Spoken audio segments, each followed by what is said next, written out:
Merci d'être sur la télévision Labari pour suivre le journal de ce jour, vendredi 1er janvier 2021. Initialement prévu pour cet après-midi, la proclamation des résultats globaux provisoires du double scrutin du dimanche 27 décembre dernier a été finalement reportée à demain matin, donc demain samedi à partir de 10h. Ces résultats sont attendus de façon impatiente par des citoyens qui ont accompli leur devoir civique le dimanche. Je vous propose de suivre leur réaction. J'ai trouvé que c'est très bien, ça a bien démarré. En tout cas, on est satisfait qu'avant. Je souhaiterais seulement que la population garde son sang-froid. Ça, c'est déjà quelque chose d'intéressant. Et ensuite, j'ai l'impression qu'on est sur la bonne voie. Donc, je souhaiterais ensuite que ça soit quand même sans histoire. Sincèrement, nous avons apprécié positivement la mobilisation des électeurs donc, au niveau des urnes. Nous allons simplement espérer que les résultats vont refléter la sincérité des urnes afin que le Niger reste toujours paisible et que des responsables conséquents soient aux commandes de la destinée de notre pays.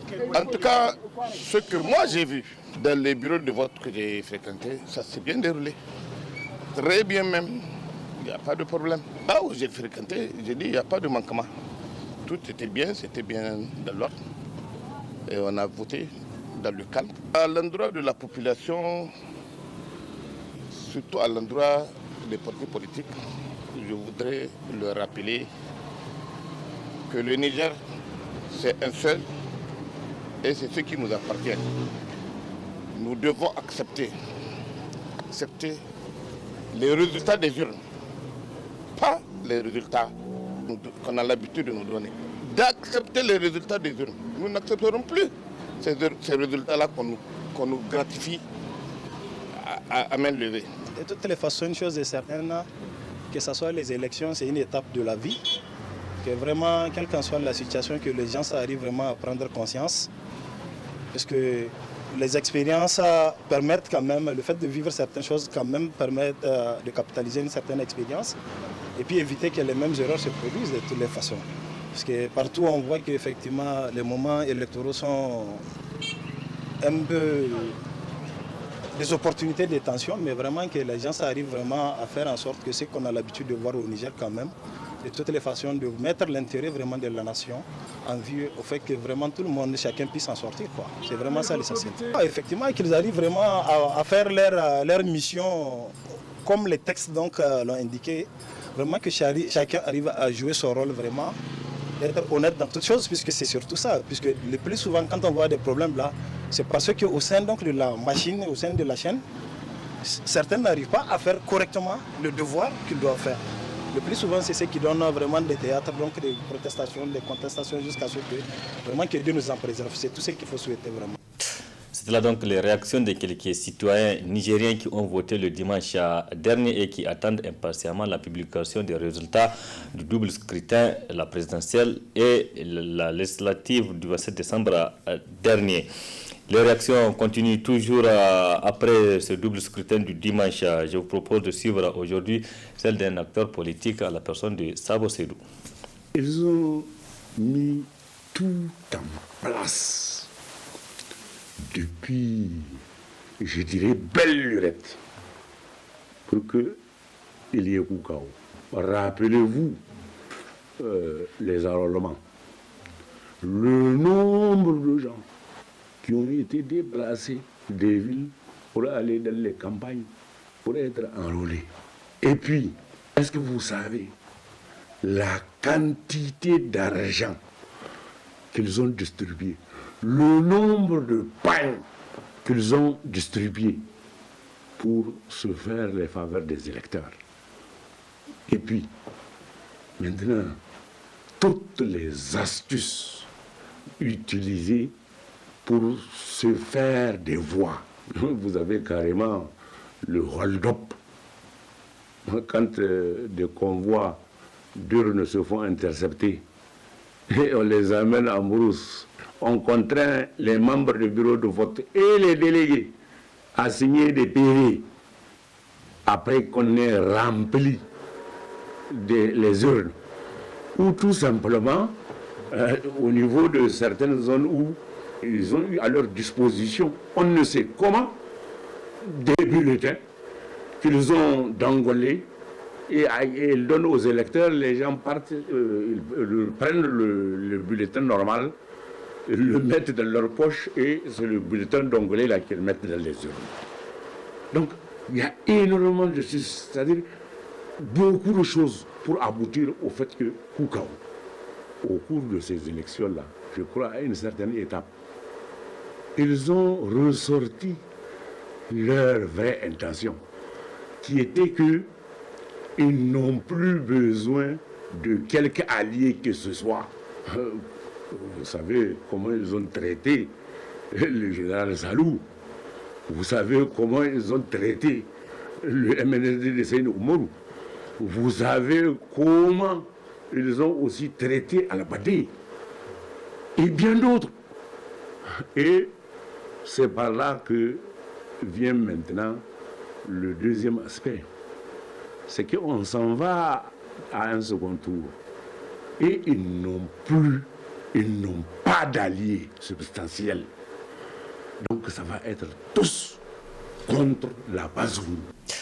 Sabo Seri, dans un entretien qu'il nous a accordé cet après-midi, un entretien que vous retrouverez dans son intégralité dans notre édition de demain, samedi, plaise à Dieu. Toujours parlant de ces élections, au cours de ce double scrutin du dimanche dernier, plusieurs institutions ont envoyé des observateurs sur le terrain pour superviser le scrutin. La Commission nationale des droits humains, CNDH, a également envoyé des missions sur le terrain pour superviser ce double scrutin. À l'issue donc de leur mission, la Commission a tiré le bilan cet après-midi. Ce centre repose sur 3 pôles, à savoir le pôle politique, le pôle stratégique et le pôle technique, qui ont fonctionné de manière interactive. L'objectif principal de ce monitoring est de veiller à l'organisation d'élections libres, transparentes, inclusives et apaisées. Le pôle politique, constitué du comité des sages, au sein duquel siègent des personnalités choisies sur la base de leur intégrité morale et de leur impartialité, a mené plusieurs activités, notamment des rencontres avec l'ensemble des acteurs concernés par la question électorale au niveau central et régional. Les échanges avec ces acteurs ont contribué fortement à l'instauration d'un climat apaisé. Le pôle technique, en relation permanente avec l'ensemble des observateurs et superviseurs déployés sur le terrain, a pour rôle de collecter toute information ou tout incident susceptibles de compromettre le bon déroulement des opérations de vote. Les informations recueillies par le pôle politique sont ensuite transmises immédiatement au pôle stratégique. Le pôle stratégique communique ces informations au pôle politique qui, à son tour, saisit la CENI pour qu'elle puisse apporter des solutions aux insuffisances constatées sur le terrain.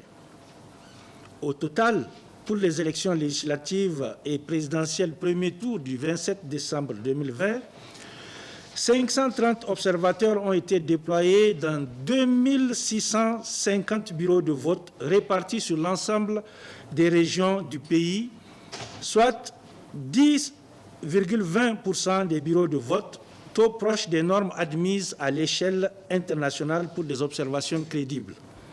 Ainsi, 3180 fiches ont été administrées, dont 530 ont concerné le dépouillement. La méthode empirique dite des unités, des types unités, a été utilisée dans le cadre de cette collecte. Les résultats ci-dessous découlent de l'exploitation de ces différentes fiches. Les bureaux de vote visités ont ouvert en moyenne à 8h58. Les bureaux de vote visités ont fermé en moyenne à 19h29. Au passage des observateurs dans les bureaux de vote, en moyenne, les votes par procuration représentaient 1,06% des votes enregistrés. 16,23 des bureaux de vote observés ont affiché les listes électorales. Au vu de tout ce qui précède, la CNDH salue la régularité du processus électoral et se félicite de la forte mobilisation du peuple, en particulier des femmes et des jeunes, pour avoir exercé librement son droit et devoir de vote dans la paix et la sérénité, preuve de sa maturité d'esprit et de la vitalité de la démocratie nigérienne. Encourage la CENI à poursuivre les corrections aux manquements et insuffisances constatés pour les futures échéances électorales. Demande que les résultats issus des urnes soient proclamés et validés par les institutions compétentes dans le respect des droits des citoyens. Rend hommage à tous les acteurs qui ont concouru à la tenue de ces élections dans la paix et la quiétude sociale.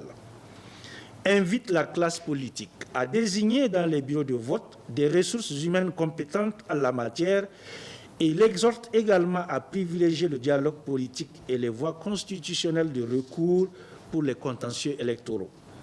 Salue le comportement républicain des forces de défense et de sécurité qui ont assuré avec professionnalisme la sécurisation des centres de vote et la protection des citoyens en dépit de leur nombre insuffisant pour couvrir l'ensemble des bureaux de vote. On appelle enfin à la conscience de tous pour contribuer directement ou indirectement à consolider et à préserver la paix et les acquis démocratiques, gage de tout développement.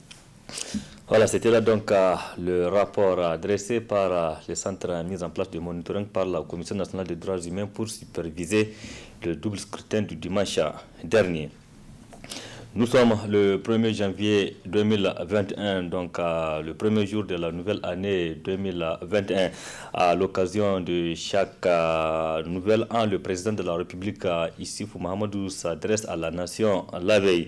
Et il a procédé à cet exercice hier en s'adressant à la nation dans son discours.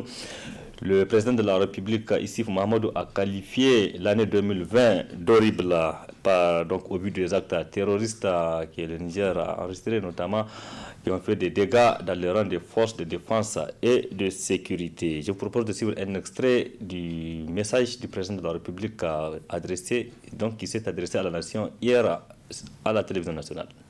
Nigériennes, Nigériens, mes chers concitoyens, l'année 2020 s'achève.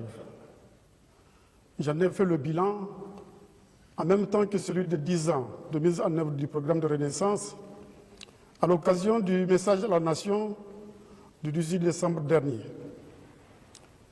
Globalement, c'est fut une agnos horribilis, une année horrible, surtout sur le plan sanitaire et sécuritaire. Beaucoup d'entre vous, durant cette année, ont perdu des êtres chers, tombés sur le champ d'honneur ou emportés par cette pandémie terrible, la Covid-19. Ce fut une année qui nous a trouvés et a débuté dans le deuil, suite à la disparition de nos soldats à Inates et à Chinagoda, respectivement le 10 décembre 2019 et le 9 janvier 2020. Je suis heureux d'affirmer aujourd'hui que nous sommes sortis de ces désastres par le haut, plus déterminés dans le combat que nous livrons depuis plusieurs années contre le terrorisme et le crime organisé. Nos forces de défense et de sécurité ont relevé la tête. Nous sommes fiers d'elles. Nous sommes fiers de leur courage, de leur professionnalisme, de leur sens élevé du devoir. Déployées sur plusieurs fronts, elles ont apporté la preuve qu'elles sont la colonne vertébrale de l'État. Cette colonne vertébrale, nous l'avons consolidée à travers le doublement des effectifs par rapport à 2010, à travers la formation et l'équipement, notamment des forces spéciales. Pour les 5 prochaines années, l'objectif est de doubler à nouveau les effectifs, de poursuivre leur formation et leur équipement. Le sacrifice de nos martyrs d'Inates, de Chinagodar et d'autres champs de bataille ne sera pas vain.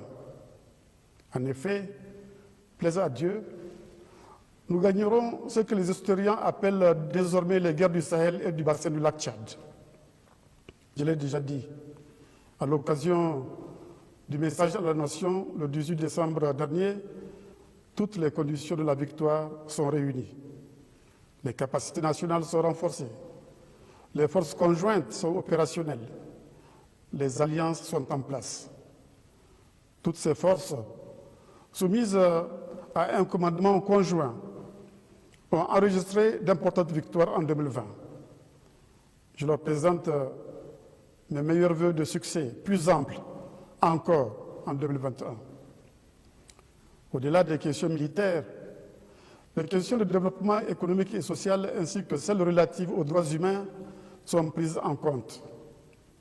Cela permettra de rendre définitive notre victoire contre l'ennemi, cet ennemi qui inflige tant de souffrances à notre peuple, dont il persécute femmes et enfants, cet ennemi qui a fait tant de victimes parmi les populations civiles et militaires. Je confirme la solidarité de l'État vis-à-vis de toutes les familles des victimes militaires et civiles de cette tragédie. C'était là donc un extrait du message livré hier à l'occasion de la fête du Nouvel An, un message du président de la République, Issoufou Mahamadou. 2020, donc on a tenu la page de 2020, nous sommes en plein pied dans 2021 et à l'occasion de chaque année, la fin de l'année était marquée par une fête de fin d'année, donc notamment ici au niveau de la capitale où certains lieux publics donc sont pris d'assaut par la population. Faisons l'ambiance d'hier nuit avec nos reporters Samara Sakou et Nasser Sidou. Ainsi, l'année 2020 s'en va pour laisser place à l'année 2021. La traversée de l'année 2020 n'a pas du tout été facile parce qu'émaillée par beaucoup d'obstacles, tant sur le plan sécuritaire, économique que sanitaire, avec la pandémie du coronavirus. Mais qu'à cela ne tienne, en cette nuit du 31 décembre, en famille ou encore en cercle restreint, dans des endroits de distraction et places publiques, les Niaméens sont sortis pour célébrer et accueillir ce nouvel an. J'espère qu'on va passer une bonne année et j'espère que c'était bien passé l'ambiance ici à Ogoutfou. Et j'espère que la nouvelle année, tout va passer bien, Inch'Allah. Nous souhaitons toutes les meilleures et pour la population nigérienne, santé, bonheur et la paix. Et à tous nos clients de Radisson Blu. Je suis beaucoup content parce que ça c'est ma première fois que je viens ici pour regarder the new year coming, Niger. So I am very happy to see this one. I wish you for Niger. He come develop his population, solve his all problems, everything. I pray to Allah give you success in your life for Niger. I just want to wish to all Niger public, prosperity, and as soon as possible to quit from this pandemic situation. And that next year will bring a lot of new good things for all the public, health and prosperity to all public of Niger. Vraiment, c'est un moment, c'est une bonne fête. Et on souhaite que vraiment tout le monde aille bien, en bonne santé et en merveille. On prie vraiment pour une fin de cette pandémie, que tout le monde retrouve la bonne santé et qu'on se retrouve ensemble au lieu de rester à distance, une grande distance entre nous. Pour la communauté chrétienne, cette transition entre années est un moment exceptionnel. C'est un moment de joie, c'est un moment d'allégresse. Nous avions passé toute la soirée à remercier le Seigneur pour tout ce qu'il nous a fait, surtout sa protection durant l'année 2020, qui a été une année difficile. Cette nuit du 31 décembre est une nuit pour nous exceptionnelle, parce que après avoir passé 12 mois sur 12 de l'année, Alors nous sommes le 31 décembre aujourd'hui. C'est une occasion pour nous de nous rassembler dans la communion fraternelle, la communion avec les frères, avec les sœurs et aussi la communion avec notre Dieu. Une manière pour nous de dire merci à Dieu de nous avoir gardés pendant toute cette année et aussi présenter dans la prière l'année qui suit ou qui arrive par la grâce de Dieu. Cette nuit est une nuit assez spéciale, pleine de symboles, parce que c'est la dernière nuit de l'année 2020. Donc nous sommes réunis ici pour passer cette nuit dans la maison de Dieu, dans la présence de Dieu, en guise de reconnaissance, pour dire à Dieu merci de ce qu'il a veillé sur nous tout au long de l'année 2020, du 1er janvier jusqu'en cette soirée du 31 décembre. Donc nous sommes là avec des chants de louange et d'action de grâce, et aussi nous sommes là pour préparer l'année 2021 devant Dieu, c'est-à-dire dans la prière, pour confier l'année qui s'annonce entre les mains du Dieu puissant. Reste à souhaiter que cette nouvelle année qui s'annonce soit une année de joie, de bonheur et de santé. Suivant après les réactions de quelques citoyens qui ont fêté donc la nuit d'hier ici à Niamey, ils sont interrogés par nos confrères du studio Kalongo. La joie que vous voyez derrière vous et partout, tout ce monde est sorti pour voir ce qui se passe et on espère que cette année sera une année de bonheur et aussi qu'on sorte. Comme vous savez déjà, l'année 2020 était l'année de confinement, de coronavirus et tous les C que les gens ont déjà cités. Et on espère que tout ça finisse et l'année 2021 sera une année donc très bonne, Inch'Allah. Moi, aujourd'hui, c'est la nouvelle année 2020. Après Covid, aujourd'hui, on vit en 2021. C'est une chance pour nous. On n'a qu'à remercier le bon Dieu d'être présent en 2021. Je suis sorti pour voir comment les gens célèbrent ici la fête et surtout la beauté de la fête avec le feu d'artifice, tout ça a été un peu perturbé par la pandémie de la Covid et avec tout ça, c'était pas une année facile, mais on espère, on attend beaucoup puisque on a beaucoup programmé de faire en 2020, mais comme a été un peu perturbé, on a gardé ça pour le 2021. Donc, Inch'Allah, on espère beaucoup et tous mes vœux de réussite, de santé, de prospérité à tous.